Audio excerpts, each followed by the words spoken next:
Bonjour, voilà comme promis la correction du premier TD de la programmation orientée objet. Donc, il va porter sur les notions de base ainsi que le premier principe de l'APO qui est l'encapsulation. Donc, la première partie de l'objet, du TD, nous demande de créer une classe stagiaire qui modélise un stagiaire avec les propriétés suivantes. Un matricule de type entier, un nom, prénom et filière de type chaîne de caractères, et 3 notes de type réel. Voilà. Donc, on va créer un nouveau projet. Donc, bien sûr, une application console. Donc, voilà, je vais le nommer POO-TD1.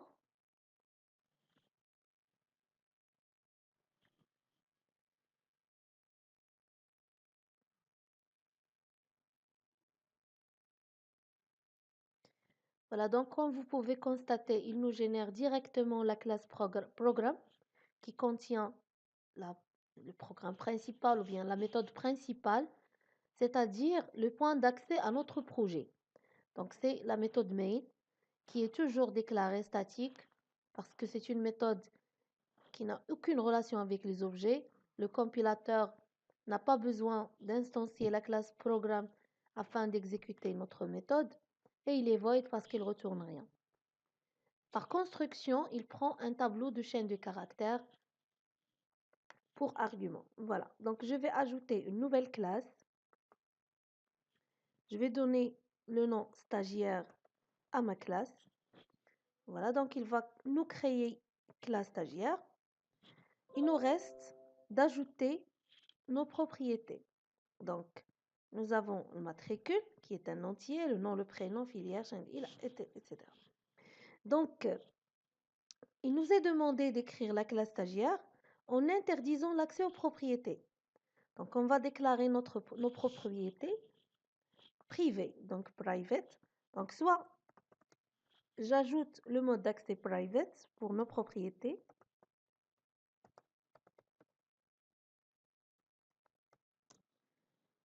ou bien je me contente de déclarer tout simplement la propriété et son type sans rajouter le mot-clé private parce que par défaut une propriété elle est privée. Voilà donc le nom, le prénom et la filière. Du coup, ces quatre propriétés sont privées. Je rajoute les propriétés de type chaîne de caractères, donc note 1, de type réel, note 1, note 2 et note 3, qui vont contenir les 3 notes de notre stagiaire. Voilà. On va rajouter les accessoires et les modificateurs pour chaque propriété. Donc, vu que nos propriétés sont privées, donc pour pouvoir manipuler la valeur de chaque propriété, on doit créer un accessoire pour récupérer la valeur de la propriété et un modificateur pour modifier éventuellement la valeur que contient notre propriété. Voilà, donc pour les accessoires, pour les modificateurs, pardon, donc c'est cette matricule. Je lui fournis un paramètre de type entier. Voilà, donc 10.matricule égale x. Et je ferme ma méthode. Voilà, de même pour le nom. Donc, je fournis une variable de type chaîne de caractères. Un paramètre de type chaîne de caractères. Voilà, et 10.nom égale n. Et je ferme toujours ma méthode. Donc, de même pour le prénom. Pour aller plus vite, je vais faire des copier-coller. Pour filière,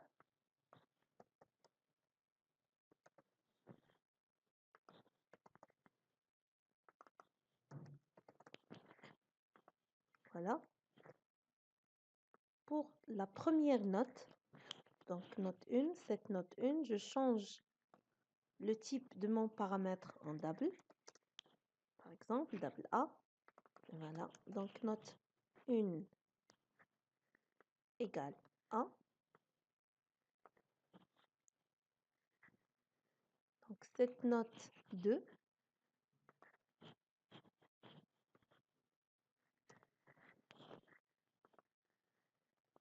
cette note 3 de la même manière. Voilà, donc on a ajouté nos modificateurs. Je rajoute les accessoires pour la classe qui vont retourner pour chaque propriété la valeur qu'elle contiennent. Donc, un type de retour entier pour la propriété matricule.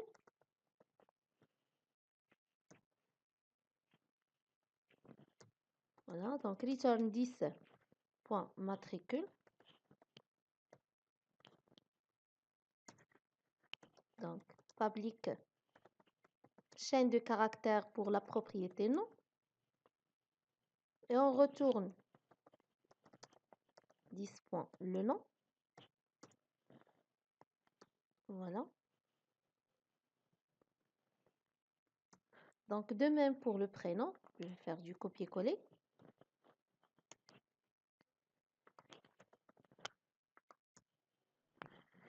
Voilà, donc de même pour la filière.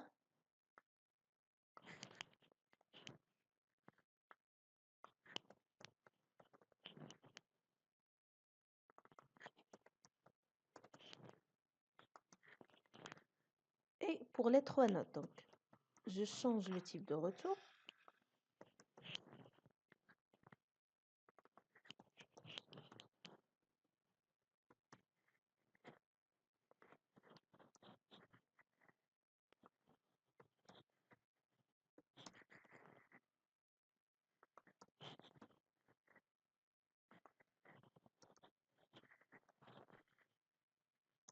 Voilà.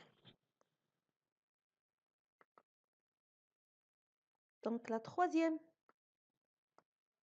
question consiste à ajouter un compteur qui permet de compter le nombre des objets créés de la classe stagiaire. C'est-à-dire, on doit rajouter une propriété de classe, une propriété dont la valeur n'a aucune relation avec les instances de notre classe. Donc, pour cela, il suffit d'ajouter une méthode une propriété de type statique. Voilà, donc statique int compteur que je vais initialiser à 0. Voilà.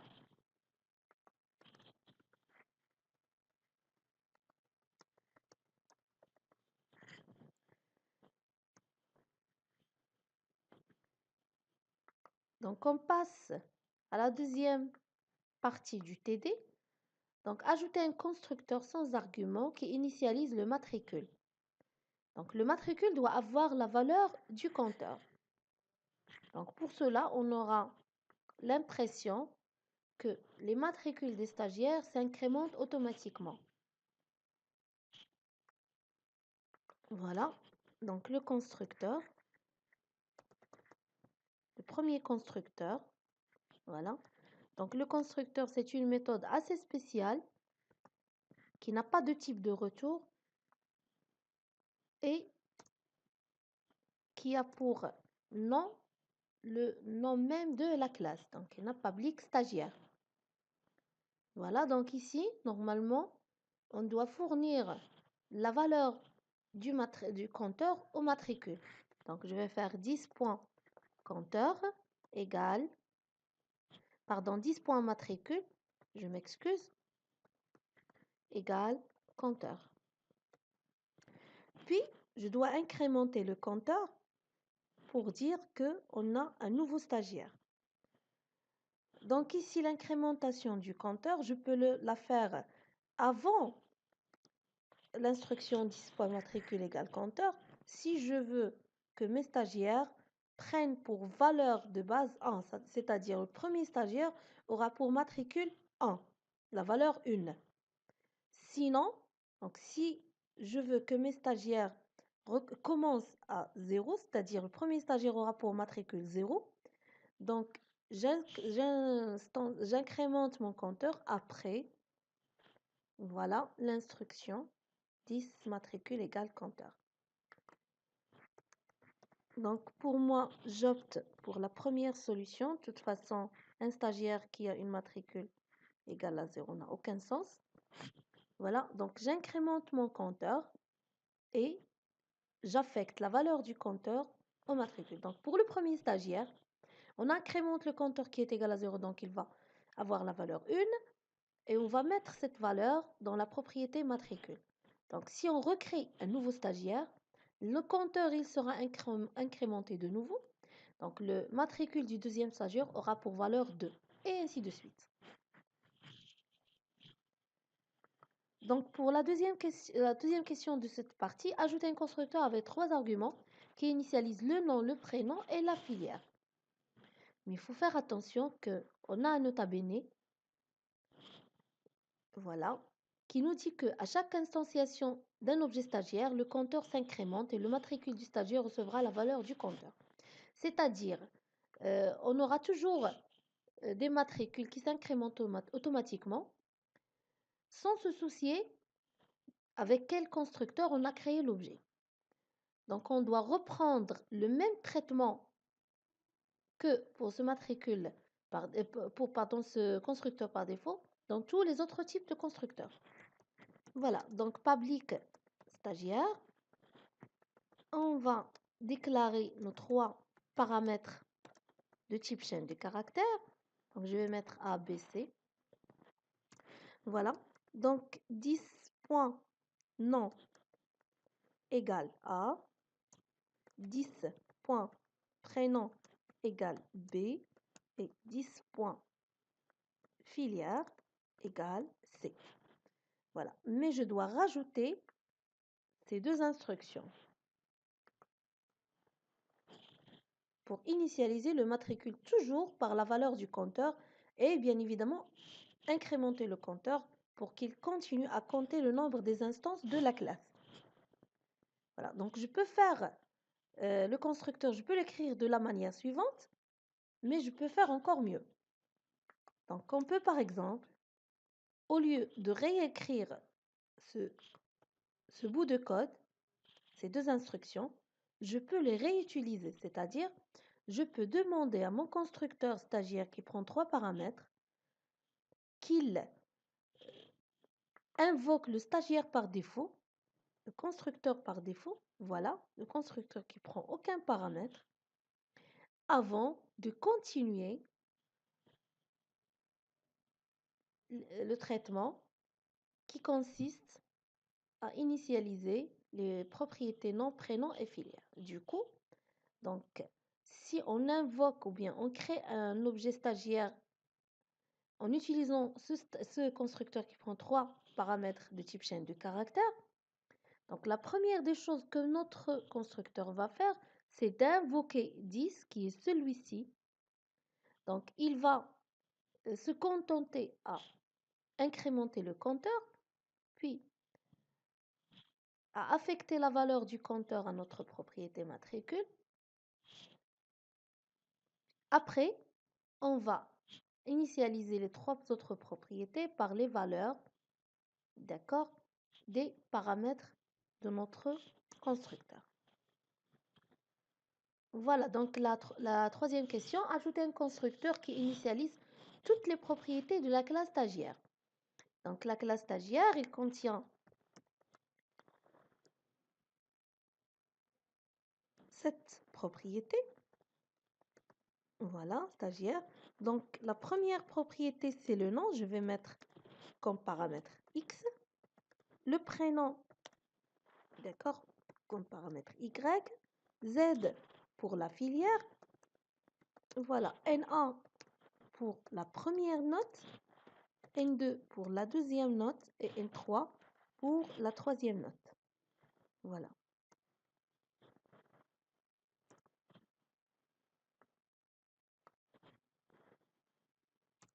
Donc, en suivant le même raisonnement, je peux demander à mon stagiaire, à mon constructeur, pardon, stagiaire, ce constructeur, de demander au constructeur stagiaire qui prend 3 paramètres pour initialiser le nom, le prénom, la filière, il va lui demander d'initialiser le matricule, le nom, le prénom et la filière. Puis, au niveau de ce constructeur, on va tout simplement initialiser les valeurs des notes, des 3 notes, note 1, note 2 et note 3. Donc, ce constructeur va invoquer le constructeur par défaut qui va initialiser le matricule par la valeur du compteur et bien évidemment incrémenter le compteur pour continuer à compter le nombre des stagiaires créés. Donc pour cela, je vais faire 2.10, mais cette fois-ci, j'invoque pas le constructeur par défaut, mais j'invoque le constructeur qui prend 3 paramètres. Donc je vais lui fournir les paramètres qui vont remplacer ces 3 paramètres A, B et C, qui sont X, Y et Z. Voilà X, Y et Z. Voilà. Et au niveau de ce constructeur, je vais tout simplement me contenter à initialiser les 3 notes.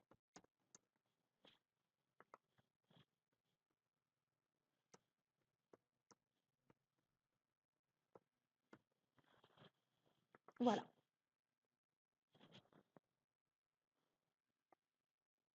Donc on passe à la troisième partie du TD. Ajouter une méthode RAS qui initialise le compteur à 0.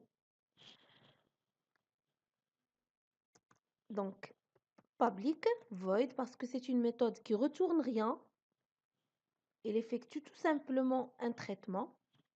Voilà, qui est compteur égale 0. Donc on recommence à 0.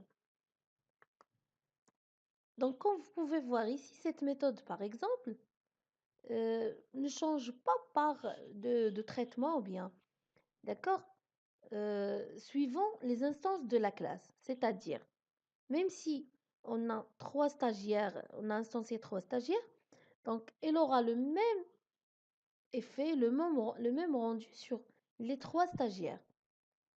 Donc c'est une méthode en fait qui est reliée plutôt à la classe. Donc je peux la déclarer statique. Mais je préfère attendre pour voir au niveau du programme principal, pour bien éclaircir ce point. Voilà, donc ici, ajouter la méthode equal qui teste l'égalité de 2 objets stagiaires. Donc 2 objets stagiaires sont égaux s'ils ont le même matricule. Voilà, donc public, c'est une méthode qui retourne une valeur booléenne et par exemple, il va prendre un stagiaire en paramètre. Donc le test, il est assez simple. If 10.matricule égale s.getMatricule, c'est-à-dire return true. C'est-à-dire, si le matricule de l'objet en cours de création égale, ou bien de l'objet sur lequel on invoque cette méthode, égale le matricule de l'objet passé en paramètre. Donc je retourne vrai parce que les objets sont égaux. Else, donc sinon, c'est info que je vais retourner. Voilà. Donc on peut écrire la méthode equals de cette manière, mais il nous demande si on peut la déclarer, voilà, d'une manière différente. En effet, oui. Donc je peux déclarer ma méthode de la manière suivante. Voilà, donc toujours le même nom de méthode, le même type de retour, mais les deux méthodes n'auront pas les mêmes types de paramètres ni le même nombre de paramètres. Voilà, donc stagiaire S1 et stagiaire S2. Voilà, et je vais faire le même traitement, mais cette fois-ci, je vais tester l'égalité de S1 et S2, sans se soucier de l'objet sur lequel on invoque la méthode equal. Donc, if S1.getMatricule égale S2.getMatricule. Donc, de la même manière, else, s'ils ne sont pas égaux, donc c'est un faux, c'est une valeur fausse que je retourne. Voilà. Donc, la même remarque que je viens de dire pour la méthode RAS est toujours valable pour cette deuxième variante de la méthode equal. C'est-à-dire, la méthode equal avec deux paramètres de type stagiaire n'est plus rattaché à l'objet sur lequel on l'exécute.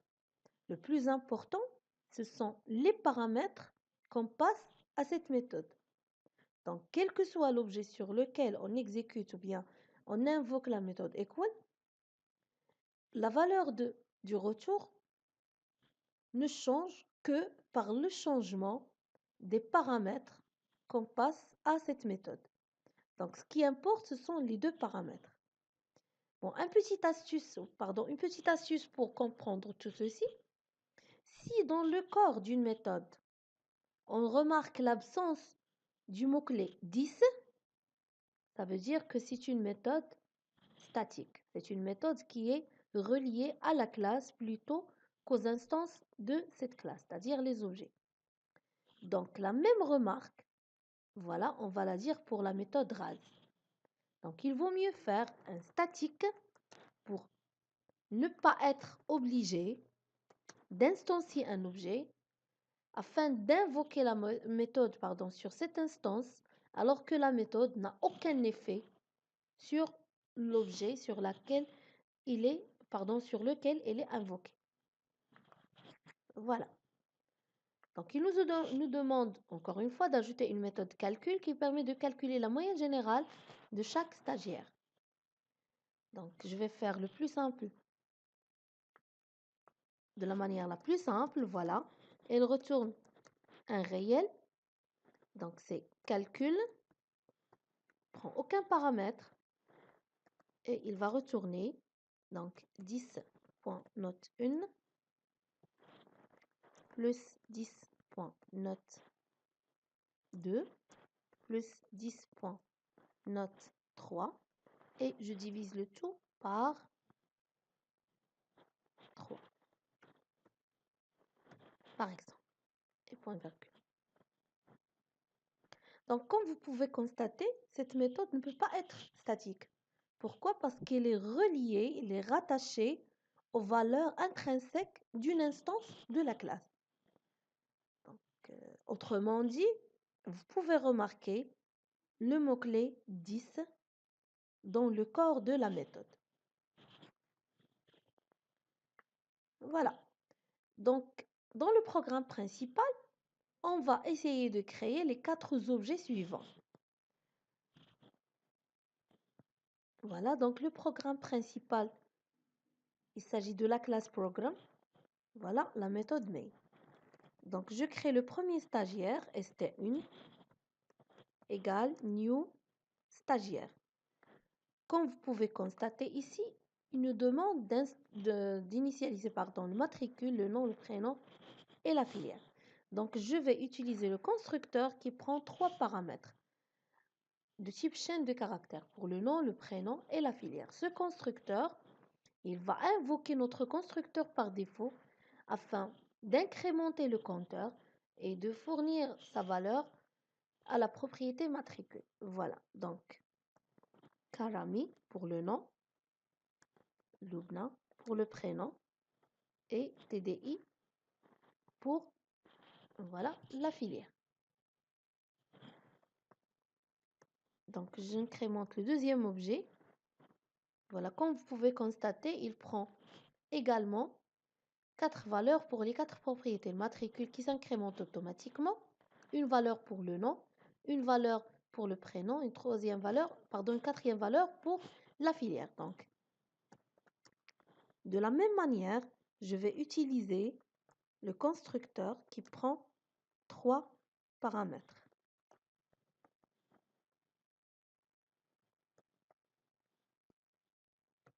Voilà. Donc, le troisième stagiaire, il est créé en initialisant toutes les propriétés. Voilà, que ce soit le matricule, le nom, le prénom, la filière et les 3 notes. Voilà, donc st3 égale new stagiaire. Voilà, donc c'est Ilham, je crois. Donc Ilham.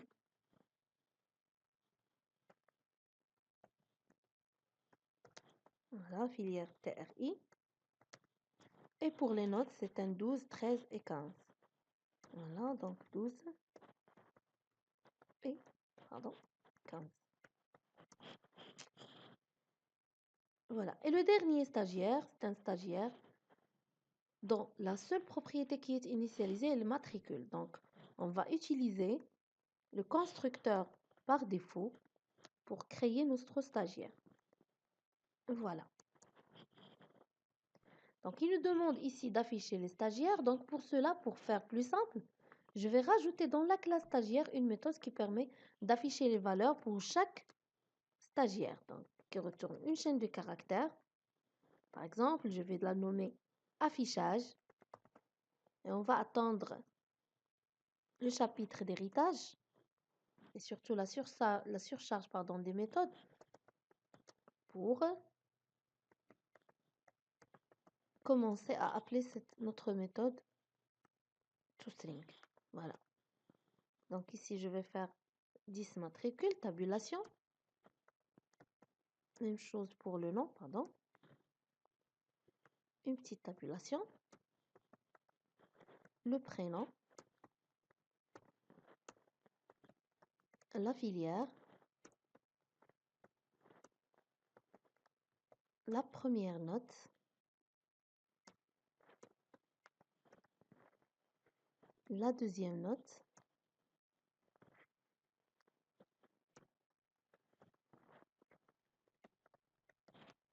Et la troisième note. Voilà. Je vais retourner cette chaîne de caractères. Au niveau du programme principal, on va l'afficher à l'écran. Donc, un console for WriteLine. Donc, st1. J'invoque la méthode affichage sur mon premier objet. Donc, de la même manière pour le deuxième objet, le troisième et le quatrième. Voilà, je vais tout simplement modifier les noms des instances. Voilà. Et on va tester pour voir si ça marche bel et bien.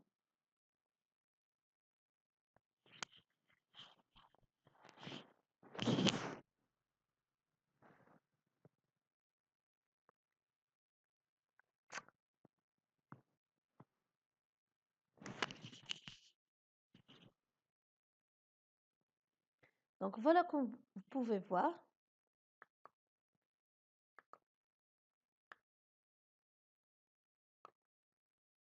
Voilà nos 4 stagiaires. Le premier avec le nom, le matricule A1, le nom, le prénom, voilà, la filière.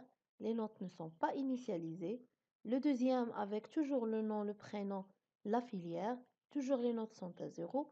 Le troisième avec le nom, le prénom, la filière et les 3 notes. Et le quatrième, voilà, qui n'a aucune valeur pour aucune propriété à part pour le matricule, pardon. Voilà, donc la deuxième question de cette partie, c'est initialiser le compteur, puis ajouter le 5e stagiaire. Donc, on va appeler la méthode RAS. Après, on va ajouter notre 5e stagiaire qui serait le même pour le premier stagiaire. Le même nom, le même prénom, la même filière. C'est juste qu'on va rajouter. Je vais demander la méthode RAS, mais puisque c'est une méthode statique, je vais la demander, voilà, sur la classe stagiaire. Voilà. Donc après, on va recréer notre premier stagiaire. Je vais tout simplement changer le nom de l'instance pour ST5, donc Karami, Lubna, TDI, et je vais commencer à donner des valeurs. Donc ici, il nous propose un 13, un 14 et un 12.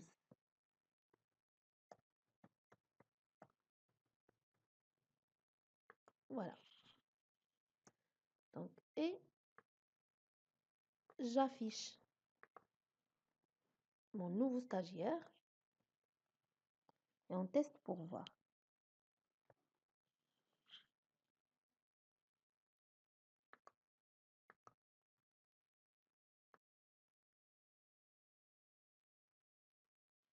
Donc voilà, comme vous pouvez voir, le 5e stagiaire, le matricule est l'état 1.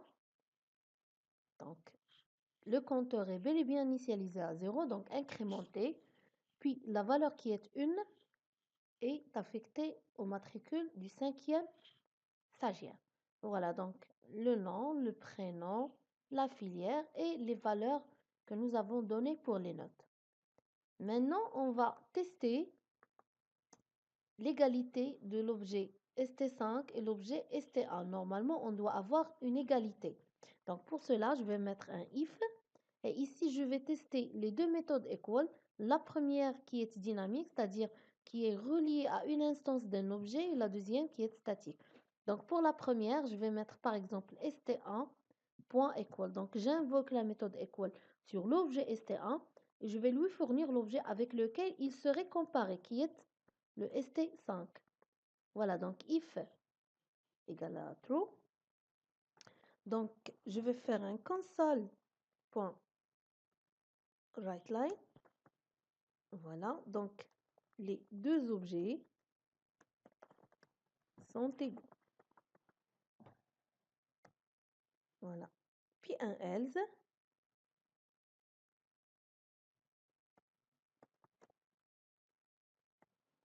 Donc sont différents. Voilà. Donc ça, c'est pour le test de la méthode equal. Voilà. La méthode dynamique, c'est-à-dire la méthode qui, voilà, qui est reliée aux instances de la classe.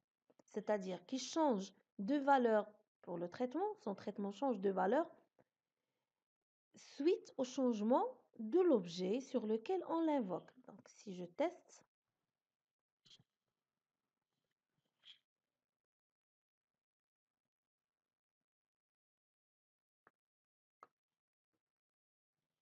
voilà, donc les deux objets sont égaux.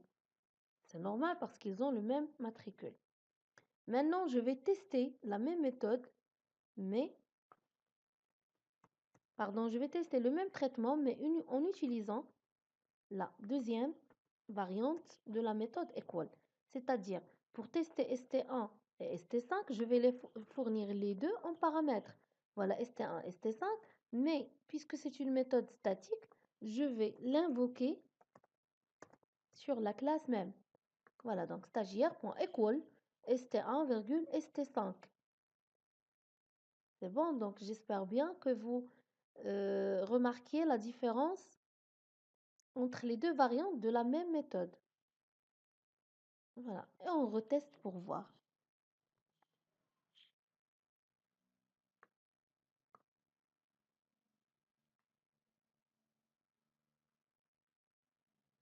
Voilà, les deux objets sont égaux.